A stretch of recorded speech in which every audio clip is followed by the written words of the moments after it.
सुरू आहे, हे काही नव्यानं सांगण्याची आवश्यकता नाही. आणि त्यामुळं सरकारनं यावरती काहीतरी भूमिका घेण्याची आवश्यकता आहे. वाघ्या कुत्र्याच्या बाबतीमध्ये वाघ्या तर तिथंच आहे, त्याच्या पोलीस प्रोटेक्शन मध्ये आहेत. सरकारला माझी विनंती आहे की वाघ्या कुत्र्याच्या प्रोटेक्शन मध्ये आणखी 10-20 पोलीस तिथं वाढवण्याची आवश्यकता आहे. ज्या संभाजी ब्रिगेडनं हा विषय पुढे आणलेला आहे हा अत्यंत निंदनीय प्रकार आहे. मागच्या 15 दिवसापूर्वी औरंगजेबाच्या कबरीचा विषय समोर आला तेव्हा संभाजी ब्रिगेडचं स्टेटमेंट आहे की औरंगजेबाच्या कबरीच्या बाबत आमचं काही दुमत नाही. म्हणजे हा नालायकपणा महाराष्ट्रामध्ये दुसरं कुणीच करू शकत नाही की ज्या संभाजी महाराजांच्या नावानं तुम्ही ब्रिगेड चालवता, ज्या संभाजी महाराजांना हाल हाल करून औरंगजेबाने त्यांचा खून केला, वध केला, त्या औरंगजेबाच्या कबरीवरती तुम्ही स्टेटमेंट करता जाहीरपणे की औरंगजेबाच्या कबरीबद्दल आपलं काहीच म्हणणं नाही, उगाच वादाचा विषय काढू नका. आणि दुसऱ्या बाजूला वाघ्या कुत्रा तो रायगडावर नाही पाहिजे अशी एकदम टोकाची भूमिका घेतात. हे जे प्रकार सुरू आहेत ते प्रकार गेल्या काही वर्षांपासून सुरू आहेत. 2012ला पण हा प्रकार घडला होता. ब्राह्मणांच्या विरोधामध्ये वातावरण करण्याच्या हेतूनं जे काही करायचं ते टोकाचं प्रयत्न हे संभाजी ब्रिगेड आणि मराठा सेवा संघ करतंय.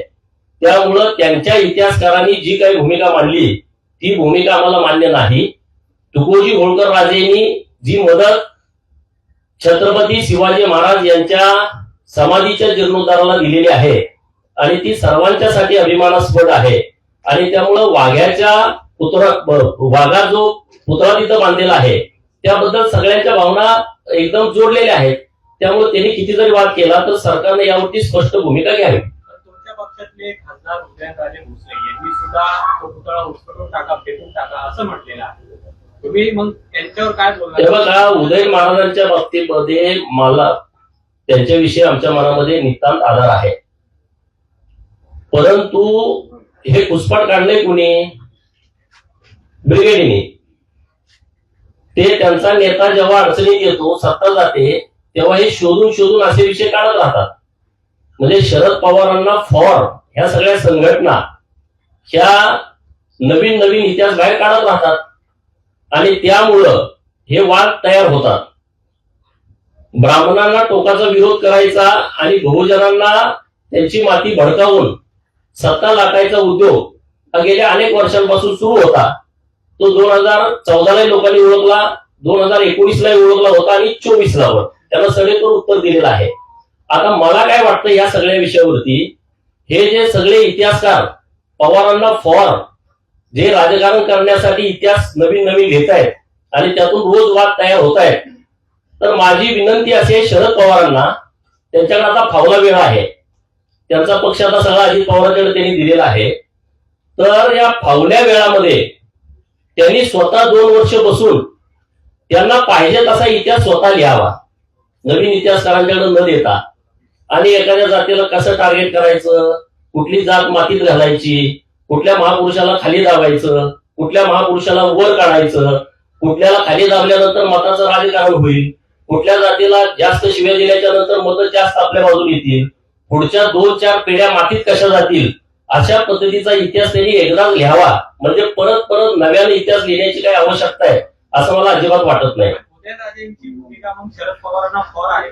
बघा, त्यांची भूमिका कुणाला फॉर आहे असं मी म्हणत नाही, परंतु वाघ्याच्या बाबतीमध्ये जी काही घटना सांगितली जाते की छत्रपती शिवाजी महाराजांच्या जीर्णोद्धार समिती जी महाराष्ट्रभर सगळ्या राजांना भेटत होती, सगळ्या त्या कालच्या घराण्यांना भेटत होती, तेव्हा कुणी मदत केली नाही. आणि मग जेव्हा ही लोक इंदोरला गेली तेव्हा त्या गाडीवरती तुकोजी राजे होळकर होते आणि तेव्हा तिथं गेल्याच्या नंतर त्यांचा कुत्रा वारला होता. आपण बघा, मी आहे किंवा इथं सगळी बसलेली लोक कुत्रा म्हणजे आम्ही खंडोबाचा अवतार समजतो. घरात आपल्या कुत्र्याला लात लागली तर आईमध्ये त्या पाया पड. आपल्या प्रत्येकाच्या घरात कुत्र्याला लात जरी लागली तरी आपण पाया पडतो. खंडोबाचा अवतार आपण समजतो, तो आमच्याशी इनामदार राहतो.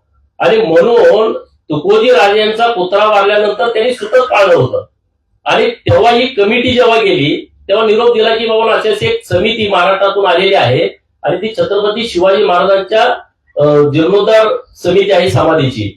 ते म्हणजे असं असं सुतक आहे, 2-4 दिवसानंतर आपण त्याला भेटू. 2-4 दिवसानंतर भेटल्यानंतर त्यांनी त्यांची दिलगिरी व्यक्त केली की बाबा असं असं घरात आमच्या सुतक होतं, कुत्रा आमचा वारला होता. तेव्हा इथून गेलेल्या लोकांनी त्यांना वाघ्या नावाचा कुत्रा हा छत्रपती शिवाजी महाराजांचा लाडका होता आणि त्यांनी चित्तेत उडी मारली अशी त्यांना कहाणी सांगितली.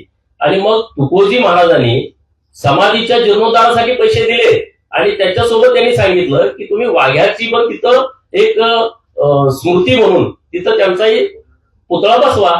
आता हा भावनिक विषय आहे.